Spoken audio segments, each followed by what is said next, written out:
Estamos con la profesora en Ciencias Biológicas Silvia Musso, que es docente en la ciudad de Casilda. ¿En qué instituto trabaja Silvia? El Instituto Superior de Profesorado número 1 Manuel Leiva de Casilda.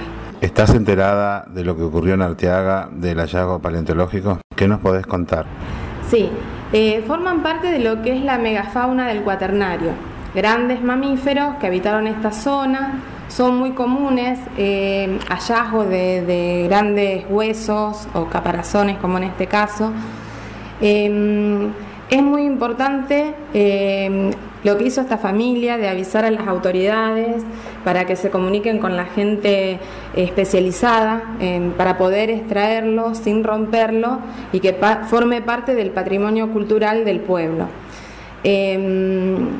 A veces, para no demorar las obras, se tapan y quedan ahí enterrados por muchos años más. Entonces es muy importante destacar que dar aviso a las autoridades es fundamental para que puedan extraerse de forma correcta y que forme parte del patrimonio cultural de la localidad. Contanos un poco si se sabe cómo eran estos animales en su época, qué tamaño tenían, a qué se alimentaban. Sí, son grandes armadillos. No como los peludos actuales, porque los peludos tienen como bandas articuladas, sino que esto forma un caparazón bastante duro.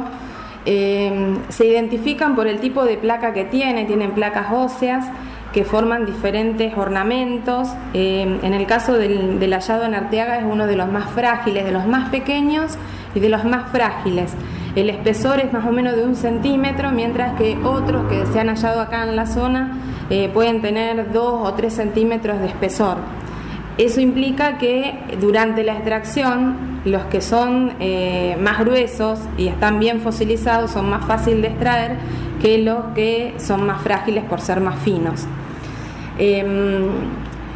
En este caso es grande, pero es pequeño a su vez en comparación a otros de la categoría gliptodontes. El caparazón de esta especie, si es la que pensamos por el tipo de placa, es más alargada, tiene como una especie de hombreras, o sea, el caparazón viene hacia adelante, en cambio los otros es como el de los armadillos, una placa más redondeada. Se saben que eran herbívoros por el tipo de dentición en los casos que se han encontrado cráneos y cola. Es muy difícil encontrarlos. A veces se cree que como convivieron con el hombre, tienen más o menos unos 2 millones de años. Desde hace 2 millones de años, desde el Pleistoceno, que se encuentran en esos terrenos gliptodontes. El hombre en la Tierra tiene 1.800.000 como especie de homínido.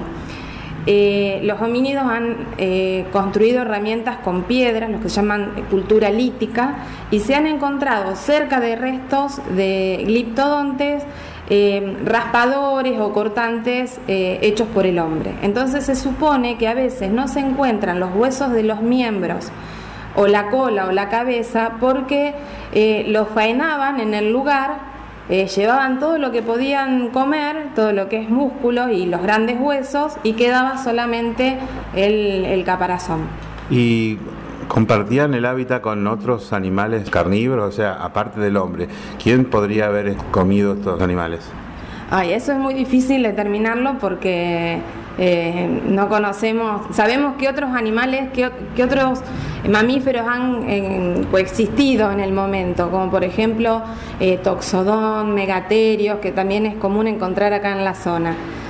Se supone que un megaterio, al ser carnívoro y medir como 2 metros de altura, posiblemente puede haber atacado a un gliptodonte, pero no lo podemos establecer con seguridad. ¿Lo que nosotros tenemos acá en nuestro museo es también de la misma familia? Sí, son parientes, pero son de diferentes especies. El que está acá, el gliptodonte, es de gran tamaño y de caparazón grueso. Hay varios en el pueblo. En la escuela 1137 me acuerdo que también había uno pequeño, uno muy pequeñito, de unos 60 centímetros más o menos de largo. Algunos llegaron a medir 4 metros de largo, desde cabeza a cola, no solamente caparazón. Así que bueno, la variedad, y también depende de la edad. Si es un adulto va a tener un tamaño mayor, si es una cría puede ser más chico. ¿Se encuentran otros restos fósiles de otras especies acá en la zona? Sí. La cuenca del Carcarañá es como un sitio paleontológico muy interesante para todo lo que es cuaternario, mamíferos del cuaternario. Acá se han encontrado huesos de megaterios, que eran grandes perezosos. Gliptodontes sé que se han encontrado varios. Uno yendo por el río, recorriendo el río, también los ve, porque algunos están en la ribera, ¿no? Se ve caparazón generalmente como una U para arriba, porque generalmente cuando muere el animal siempre muere patas para arriba. Este que se encontró en Arteaga estaba como ladeado, así que no sabemos cuál puede ser el motivo de la muerte. ¿Es muy complejo, es muy difícil recuperar un resto así de esta magnitud? No, no es difícil para nada, porque en esta zona tenemos la ventaja que tenemos terrenos, estratos de tierra, no de roca. Es mucho más difícil cuando uno lo hace en zonas de montaña, porque ahí es roca pura, hay que romper la roca para poder extraerlo. Lo que se hace acá una vez que se detecta un hueso es cavar, pero no cerca del caparazón o de los huesos encontrados, sino como unos 10 centímetros alrededor. Una vez que se cava y que se tiene protegido con parte de la tierra a ese hueso, hay que hacer un bochón. Yo pude participar en hacer un bochón de unos huesos que había sueltos, que vamos a ver qué es, si son parte del gliptodonte o de otro animal. El bochón se hace primero con diarios mojados en contra de la tierra o del hueso, si es que se ha sacado bastante sedimento. Luego se hace un vendaje con telas embebidas en yeso, capas de yeso, si es necesario, si son muy grandes, se pone una malla de tejido tipo el que nosotros conocemos como tejido de gallinero, y luego más yeso. Eso es lo que se llama bochón. Así se extrae del campo, del terreno, del lugar donde se encuentra, y se traslada a un laboratorio, llámese galpón, salón, lo que sea, donde se trabaja sobre una cama de arena. Se coloca ese bochón, se abre con una moladora, se retira la capa de yeso y luego se excava, se saca todo el sedimento que tiene hasta llegar con cepillitos, con taquitas, con pequeños utensilios, hasta llegar a el hueso propiamente dicho, y ahí se ve en qué condiciones está. Puede estar petrificado, o sea fosilizado, con una petrificación, que es el estado ideal en el que se puede encontrar un fósil, o puede estar todavía en proceso de petrificación, donde ahí están frágiles, se quiebran, se rompen y demás. Con respecto a este de Arteaga específicamente, ¿qué va a pasar? Estuvieron trabajando un biólogo de la Universidad de Rosario, que bueno, me permitió participar en la extracción. Después también vino gente de la Red Paleontológica Pampeana, que yo formo parte. Yo hice una capacitación con ellos en Carcarañá el año pasado, y también por Dar Evolución, que es una materia que tiene que ver mucho con la paleontología en el instituto, hice capacitación en Neuquén con el paleontólogo Jorge Calvo, que está a cargo de Proyecto Dino, que es el único yacimiento a cielo abierto y abierto al público. Bueno, ahí me enseñaron a hacer los bochones, a extraer, a hacer réplicas, un trabajo realmente de los paleontólogos hermoso, apasionante. Y bueno, acá estuvo a cargo de Luciano, el biólogo de la UNR. Ahora se trasladó junto con personal de la comuna, lo sacaron porque el bochón era muy grande, así que tuvieron que conseguir como una grúa, algo así, y levantarlo por el peso que tenía.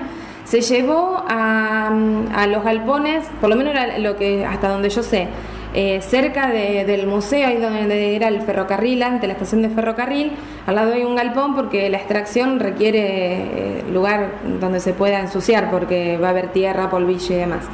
Y queda la tarea de limpieza ahora, no sé cuándo se hará.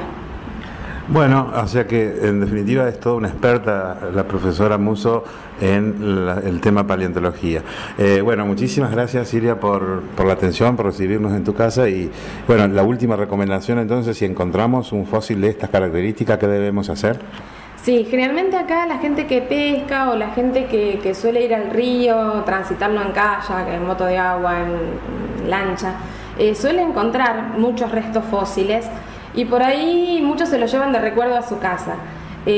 No tiene sentido tenerlo en una casa sin que pueda ser exhibido y que sirva como material didáctico para que los chicos, especialmente los que están en edad de escolar, puedan aprender y saber cuál fue la fauna que habitó en esta zona. Y aparte es un delito, eso también hay que dejarlo en claro. Tener fósiles es un delito. El fósil es patrimonio cultural y nacional, entonces cuando uno encuentra algo tiene que llevarlo o contactarse con la municipalidad, que buscarán los medios como para contactarse con expertos que puedan extraerlos y clasificarlo. Un fósil también carece de valor si no se sabe qué es. Entonces la gente que tiene más conocimientos o que está capacitada para ello puede definir a qué especie o a qué familia pertenece, datarlo con el lugar del hallazgo, ver en qué estrato se encuentra, entonces sabe la cantidad de años. Se supone que los gliptodontes tienen no menos de 10.000 años, porque después de los 10.000 han desaparecido, se extinguió como especie, no existe más sobre la Tierra. Solo nos queda ese registro de su historia de vida como fósil. Entonces por eso es tan importante poder comunicar cuando se encuentran esos hallazgos, que generalmente son a 4 metros de profundidad y por alguna excavación como un pozo ciego, puede ser la obra de cloacas ahora acá, o bueno, en las ciudades a veces cuando hacen estacionamientos subterráneos o edificios con subsuelo, bueno, ahí suelen encontrar. Así que bueno, es muy importante que puedan comunicarlo para que empiece a formar patrimonio de nuestros pueblos. Bueno, profesora, la verdad que ha sido muy instructiva su charla y muchísimas gracias y felicitaciones por todo lo que está haciendo. Bueno, muchas gracias a vos, Daniel, y bueno, esperemos que se sigan encontrando restos fósiles por esta zona.